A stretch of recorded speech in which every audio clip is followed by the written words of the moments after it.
Aba. Or sa comment lang. Ayo. Sa comment. Yan mga ka-fishing, oh, puti-puti yung aming lambat. Yan. Yun na, sobrang daming kawan yan, no? Grabing kapal. Ganda na pagkakabangka. Tanggal mga kaliskis eh. So, ito yung aming pangatlong area. Tama mo na dyan. Yan. So, okay mga ka-fishing. Yan, so, magtutulong muna ako magkala sa kanila. So, kasi medyo marami-rami po ito. Lumubog kasi yung aming lambat kanina. Yan, oh, grabe. Nakatuwa yung kung ganyan po yung labasan ng pagliwanag. Talagang for the good talaga yan.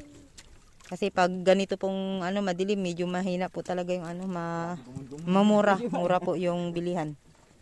Yan po. Okay mga ka-fishing. Yan, gusto pang bumangga sa aming sa aming lambat. Dami, kapal niyan. Okay, salamat. Ayan, pakita ko lang po. Ayan, Ayan, sige, angat mo.